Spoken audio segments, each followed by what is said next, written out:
If you want to be on vacation all year without going broke, this video is for you. In my last video, I told you guys how I'm able to travel at least once a quarter on a very average salary. But in this video, I'm going to give you an actual practical travel budget and how I save for my trips. I'm actually going to Puerto Rico in a few days, so I'm going to show you exactly how I funded that trip in just 3 months without going into debt. Let's get into it.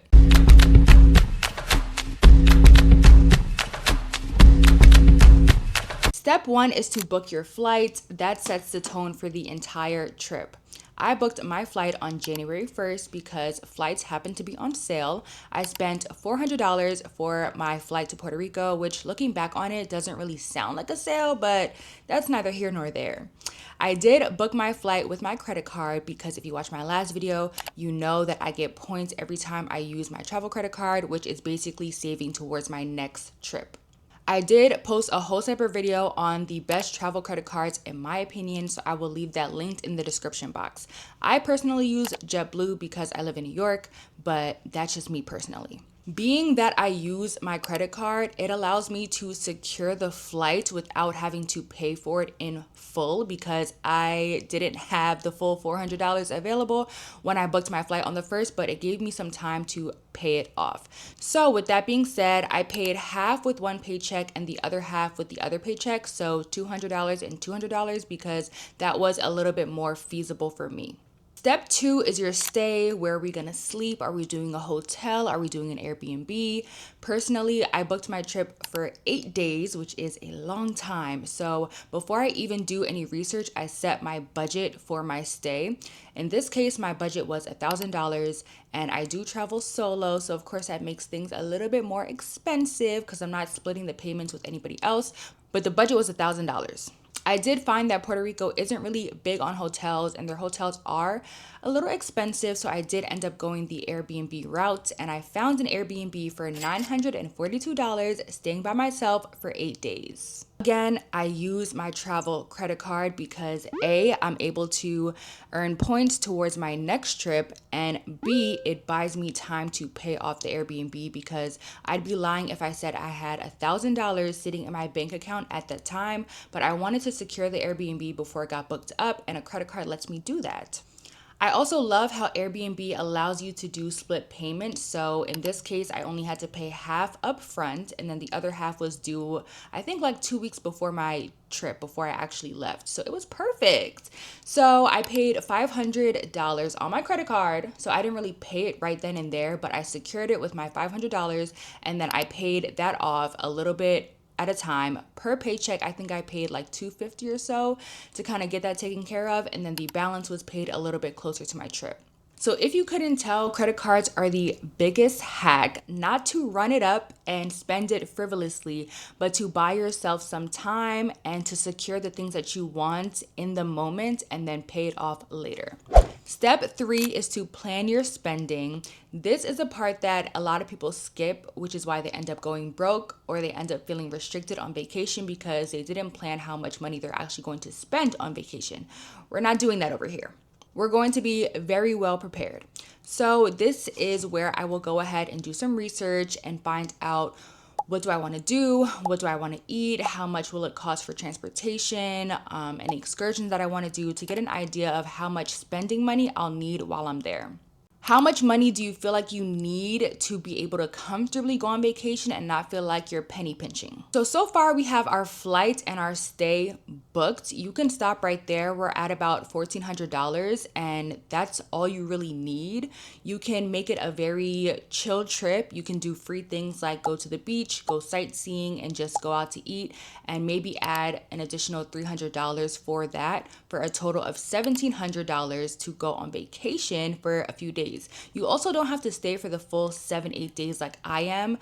I'm doing the most. To be honest, you can go for like 3, 4, 5 days and still have a great time, and that'll cut down on your Airbnb costs as well. Me personally, I want to be outside. It's giving beach, club, bar, another club, bus, everything. Hold on. Yeah. Hello? Where you at? Where we at? Oh, you want to know where I'm at? We outside! So my budget that I have come up with for this trip is $2,000. which is a lot, I'll be honest. But again, I'm staying for 8 days and I want to feel comfortable. I want to feel like I can eat anything, do anything. I want to rent a car. And so with all that comes down to about $2,000. And now we can go ahead and budget that into our paycheck. Which brings me into step 4, which is to break it down. This is how we make traveling affordable. So being that I started planning this trip at the very start of the quarter and I'm going to be traveling at the end of the quarter, it gives me a full 3 months to save for this trip. So if we break it down, $2,000 for spending divided by 6 paychecks until I leave comes out to $333 per check. And I treat that bad boy like a bill. Like $333 comes out of my check without fail every single time because the flight is already booked, so I'm already going. So I need to do what I need to do to make sure that I have the funds to go. Treat it like your Con Edison bill. If you don't pay that Con Ed bill, you don't have no electricity, no Wi-Fi, no TV, no nothing. So because traveling is so important to me, I act as if it's a non-negotiable. As soon as that paycheck hits my account, that money is gone, out of sight, out of mind, so that I could be on vacation in a few weeks. Once you start treating it like a bill, you can then check your budget and assess where you are frivolously spending money and where you can cut down on that spending.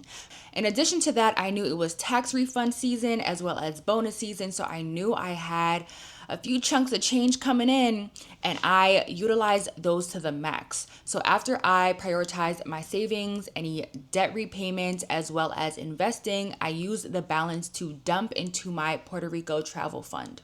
I also posted a video on how to utilize your tax return, the 50-30-20 method. So if you guys want to go watch that, that will also be linked down below in the description box. And that's pretty much it. If you feel like you don't have it within your current budget to make this trip happen, just give yourself more time. Maybe you're not traveling every quarter. Maybe you're traveling every 6 months. Point is, you're going to go somewhere this year. If there's anything that I do, it's going to be making sure that you take a trip this year because you need to take a trip. I can tell that you're tense and you're overworked. You need to be laid out on a beach somewhere, even if it's just once for this year. Now for your homework, because you know we are running a very strict program this year, I want you to go ahead and find out where you want to travel to next, how much it'll cost you, and then divide that by the number of paychecks you have until it's time to go. That is your number. That's the number that you need to commit to every single paycheck. That's the number that you need to treat like a bill. And I want you to comment that number down below and let me know where you want to travel to. Because I told my business, I gave y'all my number. It was 333. I told y'all where I'm going, Puerto Rico. So since we're friends, let's have a mutual conversation. So I want to know, comment down below, and I will be chit-chatting with you guys in the comments. And even if you don't fully execute this trip just yet, just know what your number is so that you can see that it's actually reasonable for you. Once you have your number, you'll be able to strategize on how you can make it happen. I think so many people say, oh, they need a vacation, they need a break from work, they're burnt out, but they can't afford it, so they just give up and they never end up traveling anywhere.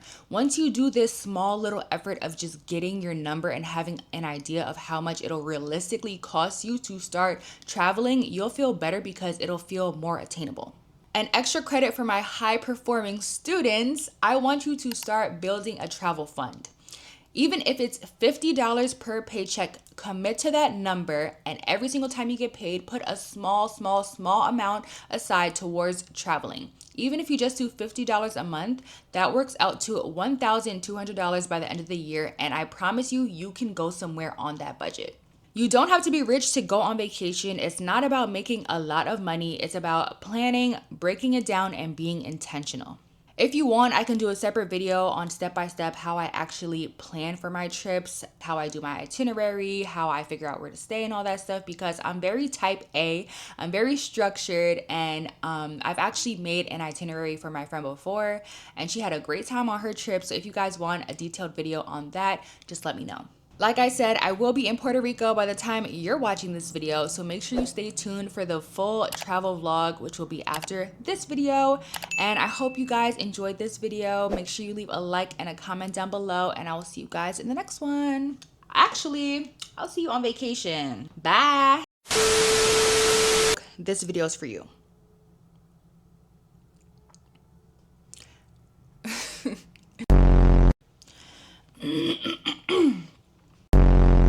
paid with my, no. An extra credit for my, no, don't do that.